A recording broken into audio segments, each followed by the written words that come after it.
I'm Katie Vasquez. There is now a permanent saintly presence at Cathedral Prep in Elmhurst, and it's a fitting one. A relic of Blessed Rolando Reeve, the church's first beatified seminarian, has a new home at the Queens High School and Seminary.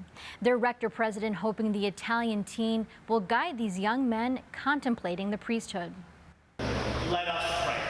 These students in the Father Trokey Summer Leadership Program at Cathedral Prep and Seminary are celebrating Mass.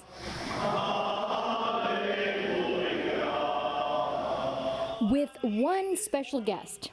To introduce to you one of those heroes.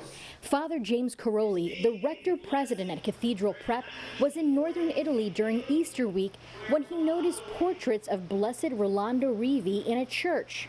His face reminded me of the faces of many of our students. So I wrote to the church and I told him who we were as a high school and a place for young men to discern God's call.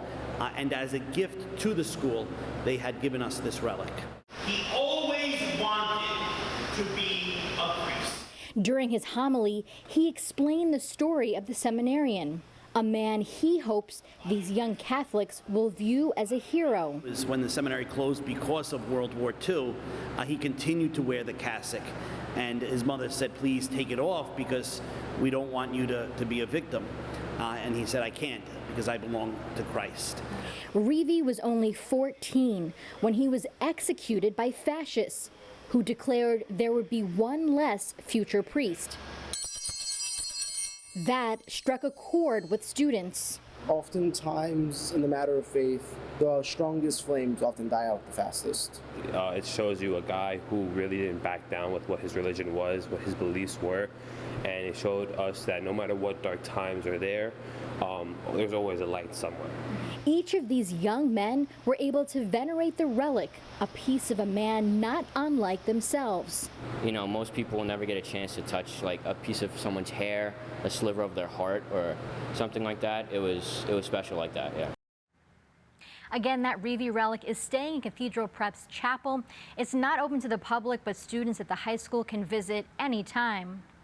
Now, that relic at Cathedral Prep is the real deal, certified by the Catholic Church. But some online sellers are pulling a new kind of scam, selling fake ones for big bucks. So buyer beware. The tablet newspaper deep dived into the practice, searching through Amazon and eBay for items claiming to be either remains of saints or objects that have touched relics.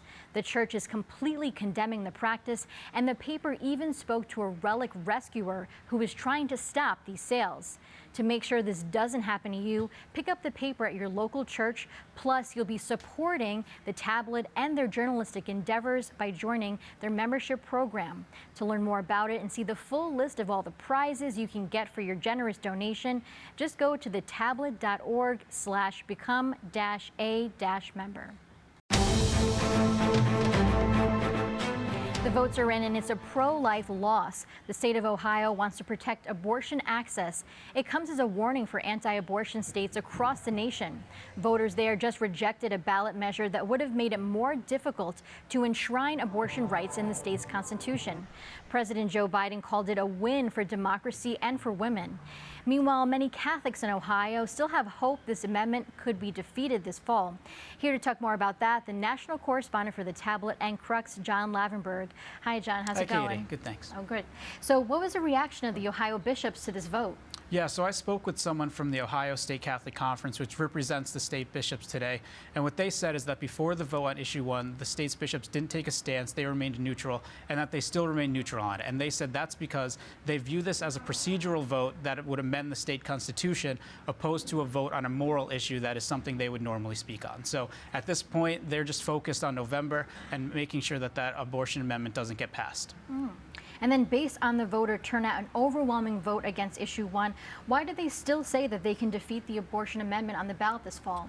Yeah, so contrary to what many say, what the Ohio State Catholic Conference told me was that they've spoken to a lot of people who both voted against issue 1 and plan to vote against the abortion amendment as well. They say that people expressed that they were going to vote against issue 1 because they think it would hinder the democratic process, but some of those same people also said that they are pro-life and because of that plan to vote against Amendment 1 this fall. So again, it just comes down to them continuing their advocacy, and they hope that those efforts will be enough to prevent the abortion amendment from passing in November.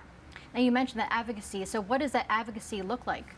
Sure. So from the bishop's perspective, they've issued 2 letters, one in February and one in May, both denouncing what this abortion amendment would mean and the extreme nature of it. So they've issued those 2 letters, and they plan to continue to speak out and issue fact sheets, prayer cards, and different things so that voters can make sure they're making the most informed decision this November. So they have 3 months to do so.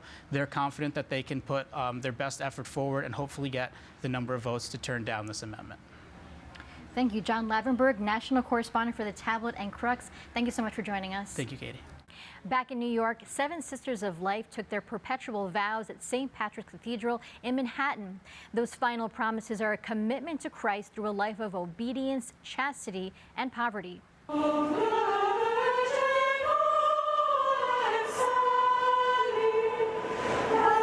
The order that aims to protect all human life began with just 8 members in 1991, but today they have more than 100. Now for the new nuns, some of them will be staying right here in New York, and the others will be serving in Denver. More exciting news, it's that time of the year again. Kids are going back to school, and Catholic Charities of Brooklyn and Queens are helping them get ready. On Saturday, families gathered in Astoria for the 12th annual Kids Fun Day.